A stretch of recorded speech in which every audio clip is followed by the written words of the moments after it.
Here comes a man of comfort, whose advice hath often stilled my brawling discontent.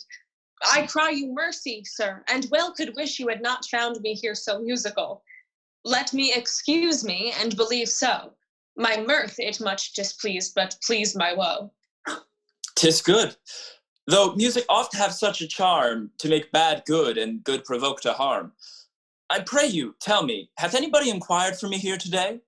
You have not been inquired after. I have sat here all day. But who is this? Good friar. The time has come even now. I shall crave your forbearance a little. Maybe I will call upon you anon for some advantage to yourself. I am always bound to you. Very well met, and welcome. What is the news from this good deputy? I made my promise upon the heavy middle of the night to call on him. Are there no other tokens between you agreed concerning her observance? No, none, but only a repair in the dark, and that I have possessed him my most stay can be but brief. 'Tis well borne up. I have not yet made known to Mariana a word of this. What, Mariana, come forth. I pray you be acquainted with this maid. She comes to do you good. I do desire the like. Do you persuade yourself that I respect you? Oh, good friar, I know you do, and so have found it. Take, then, this your companion by the hand, who hath a story for your ear. Will it please you walk aside? Oh, place and greatness. Millions of false eyes are stuck upon thee. Volumes of report run with these false and most contrarious quest upon thy doings. Thousand escapes of wit make thee father of their idle dream, and rack in their fancies. She'll take the enterprise upon her, father, if you advise it. It is not my consent, but my entreaty too. Little have you to say when you depart from him, but soft and low, remember now my brother. Fear me not.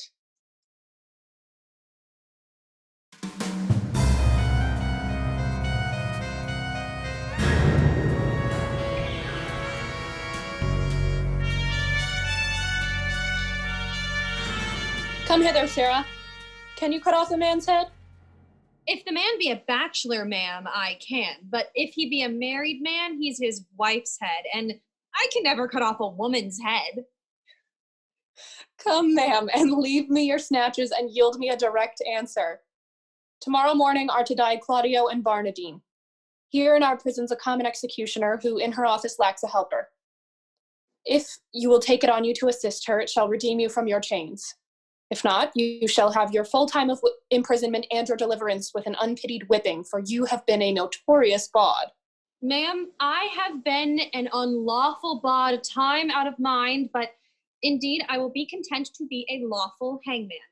I would be glad to receive some instruction from my fellow prisoner. What ho, Abortion? Where's Abortion there? Do you call, ma'am? Sarah, here's a fellow will help you tomorrow in your execution. If you think it meet, compound with her by the year and let her abide here with you. If not, use her for the present and dismiss her. She cannot plead her estimation with you. She hath been a bawd. A bawd, ma'am? Fie upon her, she will discredit our mystery. Go to, ma'am, you weigh equally. A feather will turn the scales. Good day. Pray, ma'am, by your good favor, for surely, ma'am, a good favor you have, that you have a hanging look. Do you call, ma'am, your occupation a mystery? I, ma'am, a mystery. Painting, ma'am, I have say is a mystery, and your whores, ma'am, being members of my occupation, do prove my occupation a mystery. But what mystery there should be in hanging, if I should be hanged, I could never imagine. Ma'am, it is a mystery. Proof? Every true man's apparel fits your thief. If it be too little for your thief, your true man thinks it big enough. If it be too big for your thief thinks it little enough. So every true man's apparel fits your thief. Are you agreed? Ma'am, I will serve her, for I do find your hangman a more penitent trade than your bawd. She doth oftener ask forgiveness. You, Sarah, Provide your block and your axe tomorrow, 4 o'clock. Come on, Baud. I will instruct thee in my trade. Follow. Call hither Barnardine and Claudio. Barnardine, Claudia! The one has my pity, not a jot the other, being a murderer though he were my brother. Signor Claudio? Provost. Look, here's the warrant, Claudio, for thy death.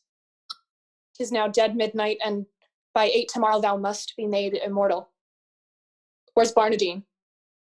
As fast locked up in sleep as guiltless labor, and it lies starkly in the traveler's bones. He will not wake. Who can do good on him? Well, go prepare yourself. But hark, what noise? Heaven give your spirits comfort. I hope it is some pardon or reprieve for the most gentle Claudio. Welcome, Father. The best and wholesomest spirits of the night envelop you, good provost. Who called here of late? None since the curfew rung. Not Isabel? No. They will then. Errant be long. What comfort is for Claudio? There's some in hope. It is a bitter deputy. Not so, not so. As near the dawning, provost, as it is, you shall hear more ere morning. Happily you something know, yet I believe there comes no countermand. No such example have we. Besides, upon the very siege of justice, Lord Angelo hath to the public ear professed the contrary. Good provost, a word. This is from his lordship. And here comes Claudio's pardon. My lord have sent you this note, and by me this further charge, that you swerve not from the smallest article of it, neither in time, matter, or other circumstance. Good morrow, for as I take it is almost day. I shall obey him. Good evening. This is his pardon, purchased by such sin for which the pardoner himself is in. Now, ma'am, what news? Pray you, let's hear. Whatsoever you may read to the contrary, let Claudio be executed by 4 of the clock, and in the afternoon, Barnardine. For my better satisfaction, let me have Claudio's head sent me by 5. Thus fail not to do your office, as you will answer it at your peril. What say you to this, sir? What is that Barnardine, who's to be executed in the afternoon? A Bohemian born, but here nursed up and bred. One that is a prisoner 9 years old. How came it that the absent duke had not either delivered him to his liberty or executed him? His friends still wrought reprieves for him, and indeed his fact till now in the government of Lord Angelo came not to an undoubtful proof. It is now apparent. Most manifest and not denied by himself. Hath he borne himself penitentially in prison? How seems he to be touched? A man that apprehends death no more dreadfully but as a drunken sleep. Careless, reckless, and fearless of what's past, present, or to come. Insensible of mortality and desperately mortal. He wants advice. He will hear none. Drunk many times a day, if not many days, entirely drunk. More of him anon. There's written in your brow, provost, honesty and constancy. I will lay myself in hazard. Claudio, whom here you have a warrant to execute, is no greater forfeit to the law than Angelo, who hath sentenced him. I crave but 4 days' respite, for the which you are to do me both a present and dangerous favor. Pray, sir, in what?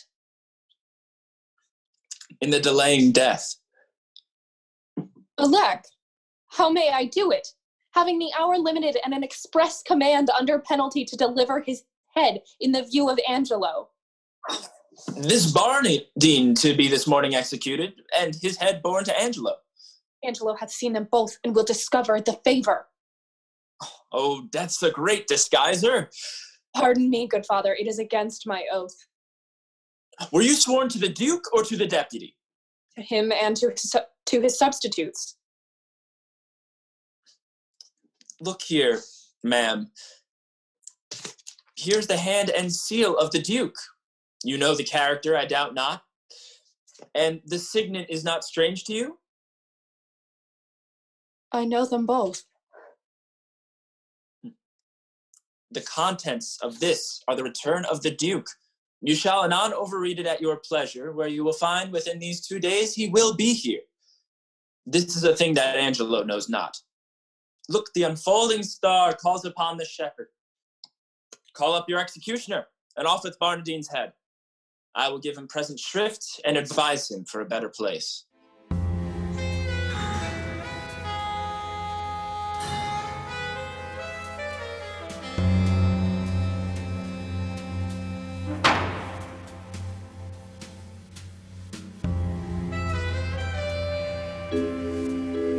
I am as well acquainted here as I was in our house of profession. One would think it were Mistress Overdone's own house, for here be many of her old customers. First, here's young Master Rash. He's in for a commodity of brown paper and old ginger, 17 pounds, of which he made 5 marks ready money. Then is there here one Master Caper. Young Dizzy. And young Master Deepvow. And Master Copperspur. And Master Starflacky, the rapier and dagger man. And young Dropair that killed Lusty Pudding. And brave Master Shoetie, the great traveler. And I think 40 more, all great doers in our trade. No. Sirrah, bring Barnardine hither. Master Barnardine, you must rise and be hanged, Master Barnardine. What how, Barnardine? A pox o' your throats. Who makes that noise there? What are you? Your friend, sir, the hangman. You must be so good, sir, to rise and be put to death. Away, you rogue, away. I am sleepy. Tell him he must awake, and that quickly, too. Pray, Master Barnardine, awake till you are executed and sleep afterwards. Go in and fetch him out. He is coming, ma'am, he is coming. I hear his straw rustle. Is the axe upon the block, sirrah? Very ready, ma'am. What how, Porson? What's the news with you? Truly, sir, I would desire you to clap into your prayers. For look you, the warrants come. Oh, you rogue. I have been drinking all night. I am not fitted for it. Oh, the better, sir, for he that drinks all night and is hanged betimes in the morning may sleep all the sounder the next day. Look you, sir, here comes your ghostly father. Do we jest now, thinks you? Sir, induced by my charity, and hearing how hastily you are to depart, I am come to advise you, comfort you, and pray with you. I have been drinking hard all night, and I will have more time to prepare me. I will not consent to die this day, that is certain.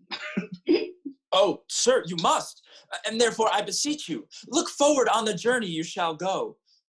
I swear, I will not die today for no man's persuasion. But hear you. Not another word. If you have anything to say to me, come to my ward. For thence will not I today.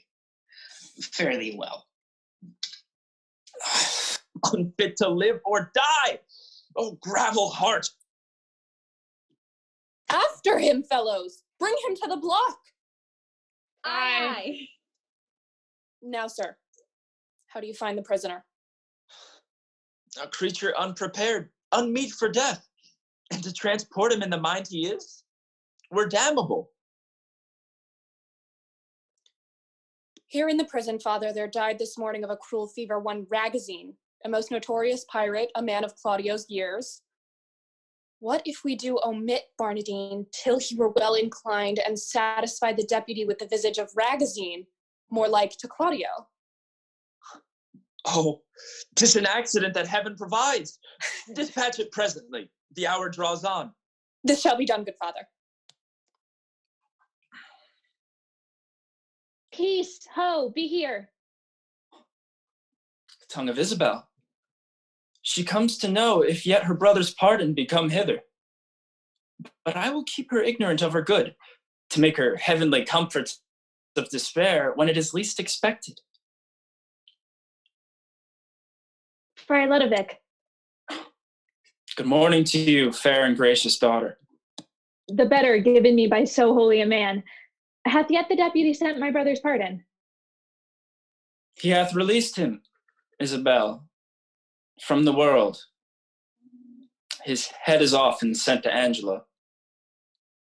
Nay, but it is not so. It is no other. Show your wisdom, daughter, in your close patience. Oh, I will to him and pluck out his eyes. You shall not be admitted to his sight.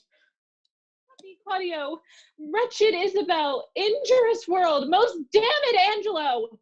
This nor hurts him or profits you a jot. Forbear it, therefore. Give your cause to heaven. The Duke comes here tomorrow. Nay, try your eyes. If you can pace your wisdom in that good path, I would wish you go. Then you should have your bosom, this wretch. Grace of the Duke, revenge is in your heart, and general honor. By you. Go before the Duke, and to the head of Angela. Accuse him home and home. For my poor self, I am combined to a sacred vow, and shall be absent. Who's here? Good even. Oh, pretty Isabel, I am hale at mine heart to see thine eyes so red. Thou must be patient. They say the Duke will be here tomorrow. By my troth, Isabel, I loved thy brother. If the old fantastical Duke of Dark Corners had been at home, he'd have lived. Fare you well. Sir, the Duke is marvelous, little beholding to your reports. Friar, thou knowest not the Duke so well as I do. He's a better woodman than thou takes him for. Well, you'll answer for this one day. Fare ye well. Nay, tarry, I'll go along with thee. I can tell thee pretty tales of the Duke. You have told me too many of them already, sir, if they be true. I was once before him for getting a wench with child. Did you such a thing? Yes, marry did I, but I was fain to forswear it. They would have else married me to the rotten meddler. Sir, your company is fairer than honest. Fare you well. By my troth, I'll go with thee to the lane's end. If body talk offend you, we'll have very little of it. Nay, friar, I am a kind of burr. I shall stick.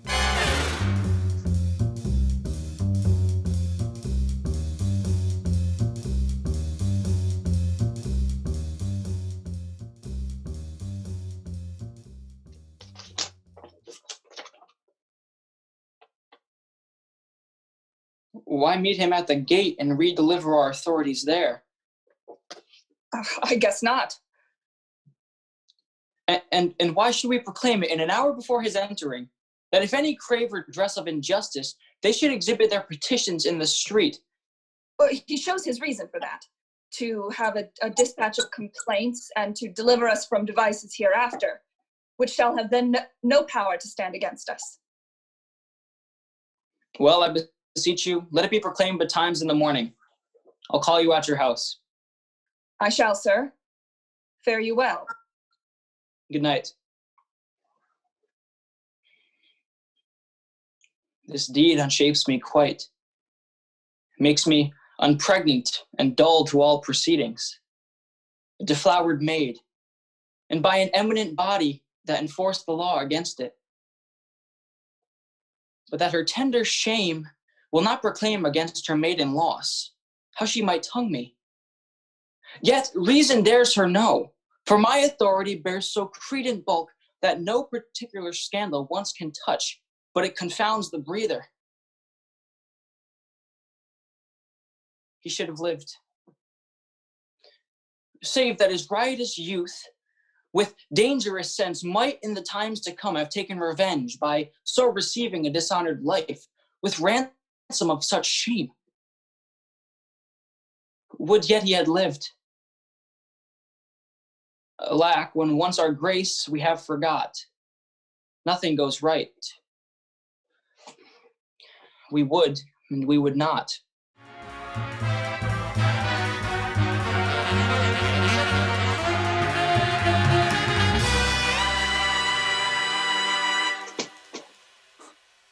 My very worthy cousin, fairly met. Our old and faithful friend, we are glad to see you. Happy return be to your royal grace. Many and hearty thankings to you both. We have made inquiry of you, and we hear such goodness of your justice that our soul cannot but yield you forth to public thanks. You make my bond still greater. Oh, but your desert speaks loud. Give we our hand, and let the subjects see to make them know that outward courtesies would fain proclaim favors that keep within. Come, Aeschylus, you must walk by us with our other hand, and good supporters are you. Now is your time. Speak loud and kneel before him. Justice, O royal duke, veil your regard upon a wronged, I would fain have said a maid. O worthy prince, dishonor not your eye by throwing it on any other object till you have heard me in my true complaint and given me justice. Justice, justice. Relate your wrongs. In what, by whom, be brief. Here is Lord Angelo. He shall give you justice. Reveal yourself to him.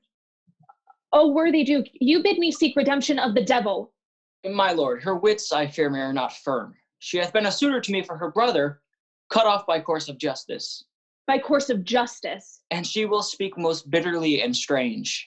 Most strange, but yet most truly will I speak. That Angelo's forsworn, is it not strange? That Angelo's a murderer, it's not strange. That Angelo's an adulterous thief, a hypocrite, a virgin violator, is it not strange and strange? Nay, it is 10 times strange. It is not truer he is Angelo, then this is all as true as strange. Nay, it is 10 times true, for truth is truth to the end of reckoning. The matter, proceed. In brief, to set the needless process by, he would not, but by gift of my chaste body to his concupiscible, intemperate lust, release my brother, and after much debatement, my sisterly remorse confutes mine honor, and I did yield to him. But the next morn betimes his purpose surfeiting, he sends a warrant for my poor brother's head. By heavens, fond wretch, thou know'st not what you speak'st, or else thou art suborned against his honor, in hateful practice. Say by whose advice thou camest here to complain. And is this all? Then, O you blessed ministers above, keep me in patience. Heaven shield your grace from woe, as I thus wronged, hence unbelieved go. I know you'd fain be gone. An officer! My lord? To prison with her.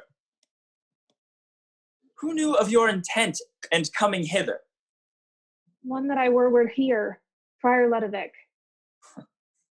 A ghostly father belike. Who knows that Ludovic? My lord, I know him. 'Tis a meddling friar. I do not like the man. Had he been lay, my lord, for certain he spake against your grace in your retirement. I swinged him soundly. Words against me? This is a goodly friar belike. And to set on this wretched woman here against our substitute. Let this friar be found. Friar Thomas, know you that Friar Ludovic she speaks of? I know him for a man divine and holy, and on my trust, a man that never yet, as he reports, misreport your grace. My lord, most villainously believe it. Well, he in time may come to clear himself, but at this instant he is sick with a strange fever. Upon his mere request, I came hither to speak as from his mouth. First for this woman, to justify this worthy nobleman so vulgarly and personally accused. Her shall you hear disprove it to her eyes till she herself confess it. Good friar, let's hear it. Do not smile at this, Lord Angelo. On this I'll be impartial. Be you judge of your own cause. My lords, Is this the witness, friar? First let her show her face, and after speak. pardon, my lord. I will not show my face until my husband bids me. What, are you married? No, my lord. Are you a maid? No, my lord. A widow, then?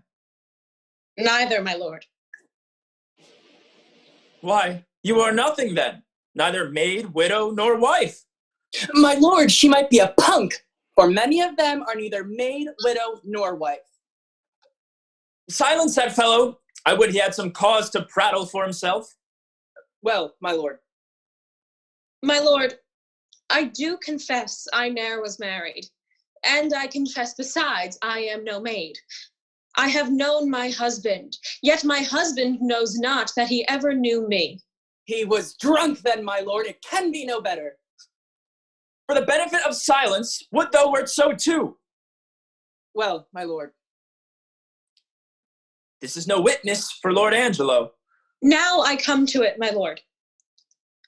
She that accuses him of fornication in self-same manner doth accuse my husband, and charges him, my lord, with such a time when all depose I had him in mine arms with all the effect of love. Charges she more than me? Not that I know. No? You say your husband? Why, just my lord, and that is Angelo, who thinks he knows that he never knew my body, but knows he thinks that he knows Isabel's. This is a strange abuse. Let's see thy face. My husband bids me. Now I will unmask. This is that face, thou cruel Angelo, which once thou sworest was worth the looking on. This is the hand which with a vowed contract was fast belocked in thine. This is the body that took away the match from Isabel and did supply thee at thy garden house in her imagined person. Know you this woman? Carnally, she says. Sirrah, no more! Enough, my lord. My lord, I must confess I know this woman. And 5 years since there was some speech of marriage betwixt myself and her, which was broke off, partly for that her promised proportions came short of composition, but in chief for that her reputation was disvalued in levity. Noble prince, as there comes light from heaven and words from breath, as there is sense in truth and truth in virtue, I am affianced this man's wife as strongly as words could make up vows. And, my good lord, but Tuesday night last gone, in's garden house he knew me as a wife. I did but smile till now. Now, good my lord, give me the scope of justice my patience here is touched. I do perceive these poor, informal women are no more but instruments of some more mightier member that sets them on. Let me have my way, my lord, to find this practice out. Aye, with my heart, and punish them to your height of pleasure. Lady Aeschylus, sit with my cousin. Lend him your kind pains to find out this abuse. Your provost knows the place where he abides, and she may fetch him. Go, do it instantly. And you, my noble and well-warranted cousin, do with your injuries as seems you best. But stir not you till you have well determined upon these slanderers. My lord will do it thoroughly. Signor Lucio, did not you say you knew that Friar Lodowick to be a dishonest person? Cuculus non fucit menacem, honest in nothing but his clothes, and one that had spoke most villainous speeches of the Duke. We shall entreat you to abide here till he come and enforce them against him. We shall find this friar a notable fellow. As any in Vienna, on my word. Call that same Isabel here once again. I would speak with her. Your Honor. Pray you, Lord Angelo, Give me leave to question. You shall see how I'll handle her. Not better than she by your own report. Say you? Marry, ma'am. I think if you handled her privately, she would sooner confess. Perchance publicly, she'll be ashamed. Friar Lodovick, Your Honor. Your Honor. The novice Isabella. Come, Isabella. Here's the gentlewoman denies all that you have said.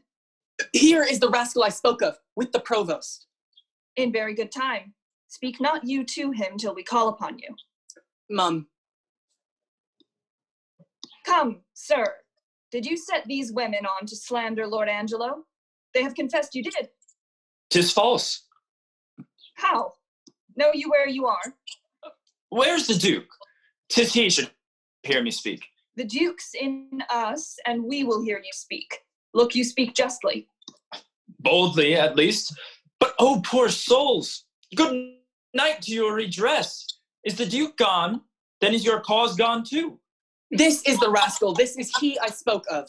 Why, thou unreverend and unhallowed friar, is it not enough thou hast suborned these women to accuse this worthy man? Glance from him to the Duke himself, to tax him with injustice. Take him hence. Be not so hot. The Duke dare no more stretch a finger of mine than he dare rack his own. His subject I am not, nor here provincial. My business in this state made me a looker-on here in Vienna, where I have seen corruption boil and bubble till it overruns Slander to the state. Away with him to prison. What can you vouch against him, Signor Lucio? Is this the man that you did tell us of? 'Tis he, my lord. Come hither, Goodman Baldpate. Do you know me? I remember you, sir, by the sound of your voice. I met you at the prison, in the absence of the Duke. Oh, did you so? And do you remember what you said of the Duke? Most notedly, sir. Do you so, sir? And was the Duke a fleshmonger, a coward, and a fool, as you reported him to be? You must, sir, change persons with me, ere you make that my report. Oh, thou damnable fellow. Did I not pluck thee by thy nose for thy speeches? I protest. I love the Duke as I love myself. Such a fellow is not to be talked withal. Away with him to prison. Where's the provost? Stay, ma'am, stay a while. What, resists he? Help him, Lucio. Come, sir, come, sir, come, sir. Ha! Sir, why, you bald-pated, lying rascal. You must be hooded, must you? Show your knave's visage, show your sheep-biting face, and be hanged an hour. Will it not off? Thou art the first knave that e'er madest a Duke. First, provost, let me bail these gentle three. Sneak not away, Lucio, for the friar and you must have a word anon. Lay hold on him. This may prove worse than hanging. What you have spoke, Aeschylus, I pardon. Sit you down. We'll borrow place of him. Angelo, by your leave, hast thou or word or wit or impudence that yet can do the office? Oh, my dread lord, I should be guiltier than my guiltiness to think I can be undiscernible when I perceive your grace, like power divine, hath looked upon my passes. Then, good prince, no longer session hold upon my shame, but let my trial be mine own confession. Immediate sentence, then, and sequent death is all the grace I beg. Come hither, Mariana. My lord. Say, wast thou e'er contracted to this woman? I was, my lord. Go, take her hence, and marry her instantly. Do you the office, friar, which consummate, return him hence again. Go with him, provost. My lord, I am more amazed at his dishonor than at the strangeness of it. Come hither, Isabel. Your friar is now your prince, as I was then. Not changing heart with habit, I'm still attorneyed at your service. Oh, give me pardon that I, your vassal, have employed and pained your unknown sovereignty. You're pardoned, Isabel. And now, dear maid, be you as free to us. Your brother's death, I know, sits at your heart. And you may marvel why I obscured myself, laboring to save his life. O most kind maid, 'twas the swift celerity of his death, which I did think with slower foot come on. that brained my purpose. But peace be with him. That life is better life. Past fearing death, than that which lives to fear. Make it your comfort. So happy is your brother. I do, my lord.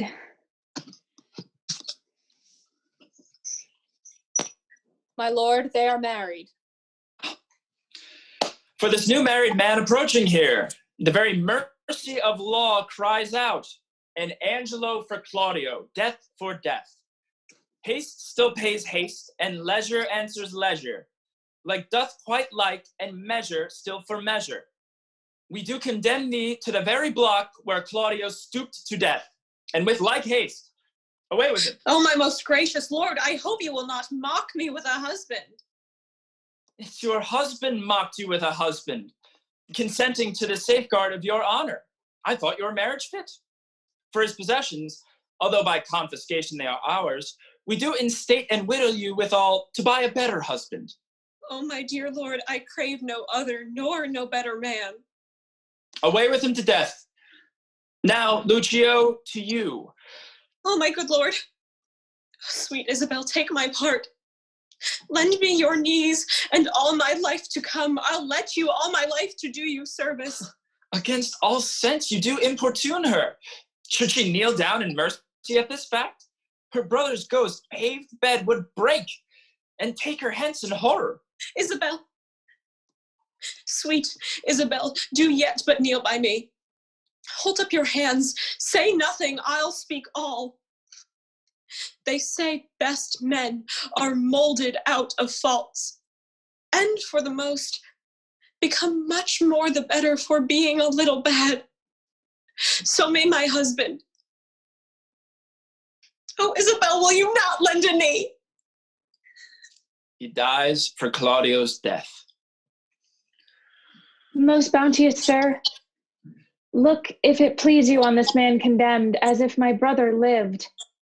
I partly think a due sincerity governed his deeds till he did look on me.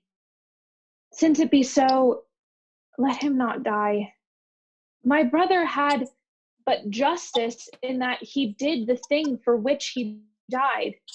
For Angelo, his act did not o'ertake his bad intent, and must be buried, but as an intent that perished by the way.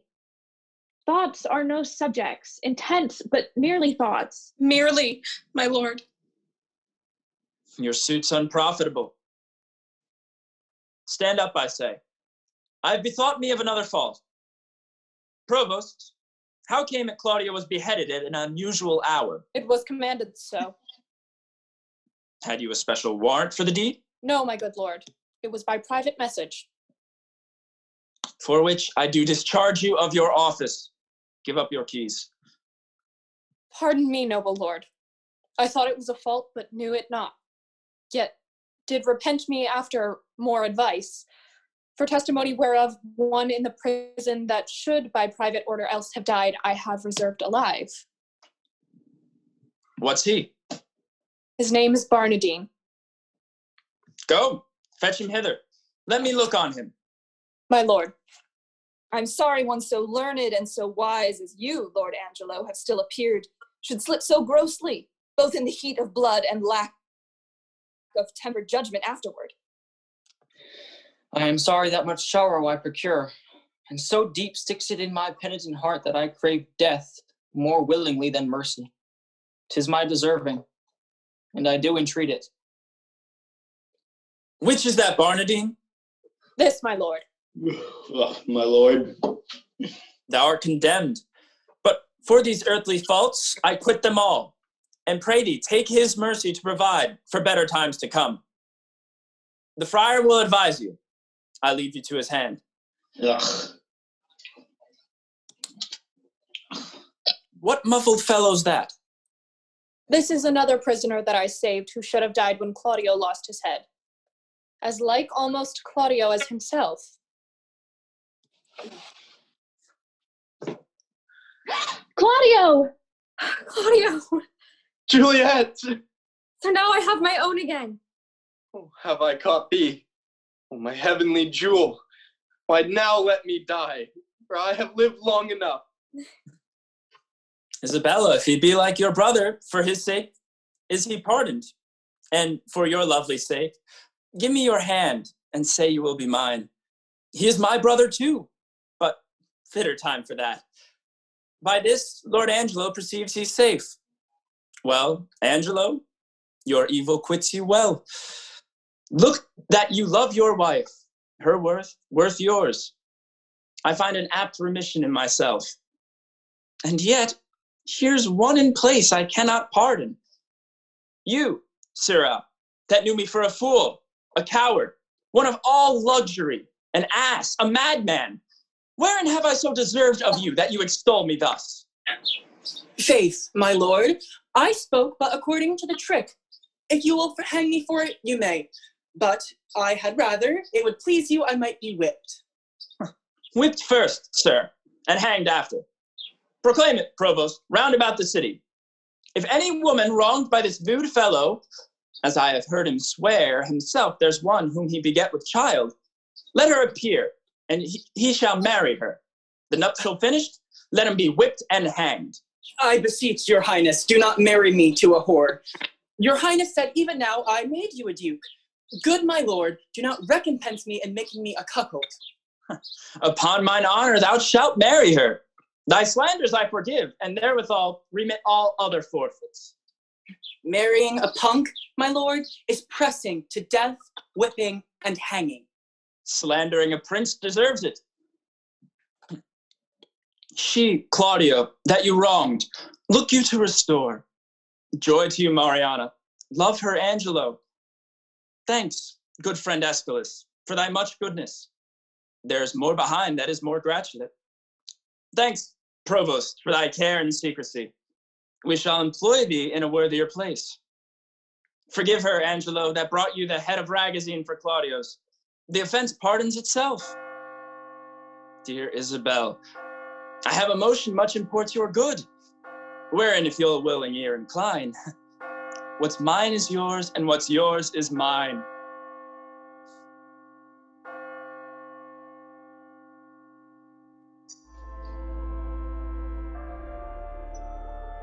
Our Father, who art in heaven, hallowed be thy name. Thy kingdom come, thy will be done, on earth as it is in Glory heaven. be to the Father. Give us this day our daily bread, and forgive us our trespasses. Was in the beginning, Never now, never shall be.